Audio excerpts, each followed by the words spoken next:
Kita dengar saksinya. Dr. Prastyo, saya persilakan. Waktunya 7 menit maksimal ya. Siap.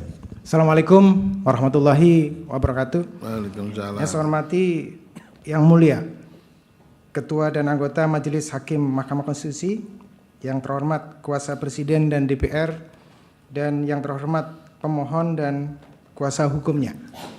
Izin bila berkenan Yang Mulia ada PowerPoint yang bisa ditampilkan. Izin memperkenalkan diri.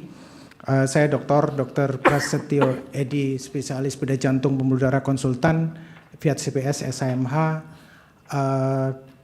Ketua Majelis Kehormatan Disiplin Kedokteran Indonesia tahun 2002 sampai 2003 dengan keputusan Menteri Kesehatan nomor 1630 diangkat kembali menjadi anggota Majelis Disiplin Profesi. Next slide.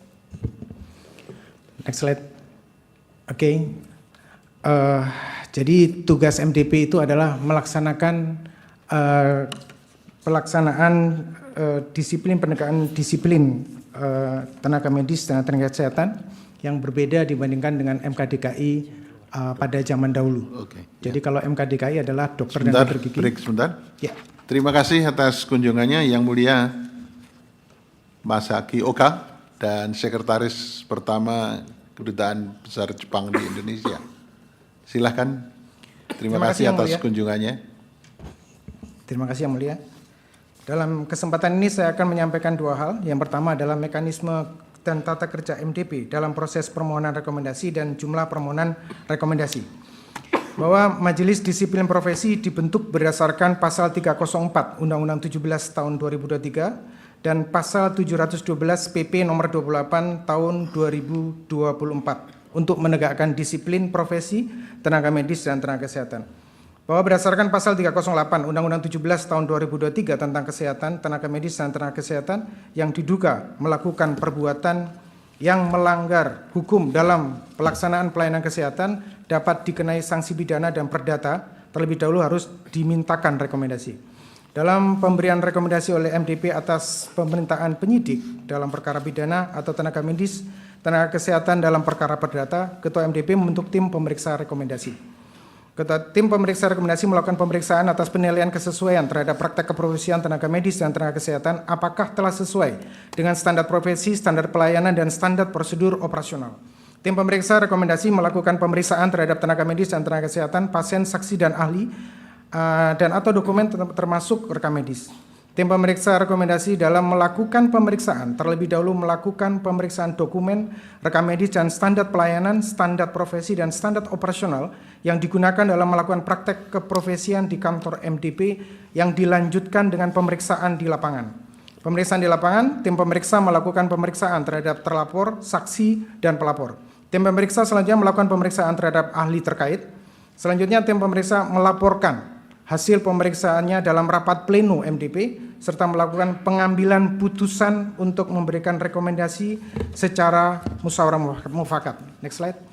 Jadi dalam mekanisme permohonan rekomendasi ini kami tidak bisa disebut sebagai atau sejajar dengan ahli pada saat penyelidikan polisi dilakukan karena kami tidak sekedar meminta keterangan para ahli terkait yang bisa jadi lebih dari 1 atau 2 ahli, tapi kita juga memeriksa dokumen terhadap standar yang dipakai dan tinjauan lapangan. Jadi next slide, barangkali kita bisa lihat pada slide selanjutnya bahwa dalam kisaran 6 bulan dari 14 Oktober sampai dengan 25 Mei itu terdapat 25 permohonan rekomendasi. Jadi terdapat 25 permohonan rekomendasi baik perdata maupun pidana yang sesuai standar itu adalah 9 dibanding 25. Artinya dokter yang melakukan, yang tidak sesuai standar itu adalah 9/25 atau 36%. Jadi ada 36% tenaga medis, tenaga kesehatan yang praktek keprofesiannya tidak sesuai standar. Ada 36%, 64% sesuai standar. Ada beberapa contoh yang, next slide, beberapa contoh yang harus saya sampaikan di forum ini, Yang Mulia. Polresta Bogor ini saya sampaikan karena ini disampaikan oleh saksi pemohon tentang komplainnya terhadap lamanya pemeriksaan. Ternyata kita bisa lihat dari kronologis di PowerPoint saya bahwa sebetulnya MDP menerima permintaan rekomendasi itu adalah 10 Maret 2025. Kemudian dalam kisaran 13 hari setelah kita turun ke lapangan, kemudian pemeriksaan ahli di 19 Maret dan 21 Maret, di 26 Maret 2024 rekomendasi ini sudah kita berikan kepada kasus di Bogor kepada Polres. Jadi yang menarik adalah dari 6 Februari 2024 sampai 10 Maret 2025, hampir setahun polisi ini melakukan penyelidikan. Hampir setahun. Setelah itu dimintakan rekomendasi ke kami, kita hanya butuh waktu 13 hari untuk memfollow up permintaan rekomendasi itu. Apakah selama itu 13 hari, walaupun undang-undang mengatakan 14 hari, kita lihat di Polres Garut.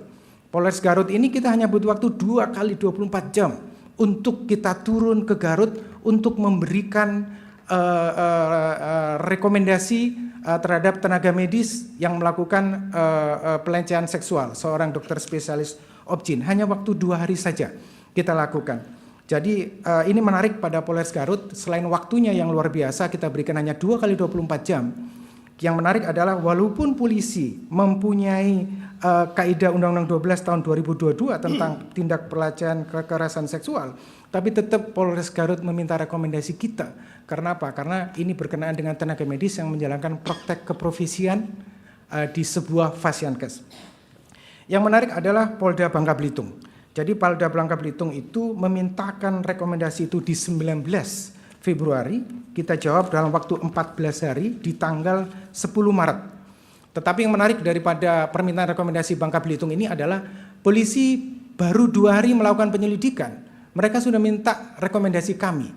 Sehingga rekom kami ini bisa dijadikan center bagi mereka, lampu bagi mereka untuk memeriksa siapa, memeriksa ahli siapa. Sampai hari ini penyelidikannya belum selesai. Sudah 1 bulan dari terakhir kita memberikan di 10 Maret sampai hari ini belum gelar perkara. Karena sebegitunya mereka tidak mudah menerima rekomendasi daripada MDP. Dia mengulang apa yang kita lakukan dengan memeriksa para tenaga medis, memeriksa para ahli. Jadi kalau misalnya the next saksi sejawat kami, saksi polisi dari Ngawi itu 5 hari setelah kita berikan rekom langsung digelar perkara. Tidak semudah yang dilakukan di Ngawi.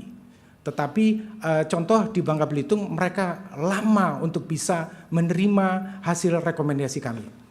Itu saja, demikian keterangan saksi Presiden yang saya sampaikan. Atas perkenan yang mulia Ketua Anggota Majelis Hakim Mahkamah Konstitusi Republik Indonesia, saya ucapkan terima kasih. Wabillahi taufiq wal hidayah. Assalamualaikum warahmatullahi wabarakatuh. Waalaikumsalam. Terima kasih. Dr. Prasetyo, silakan duduk.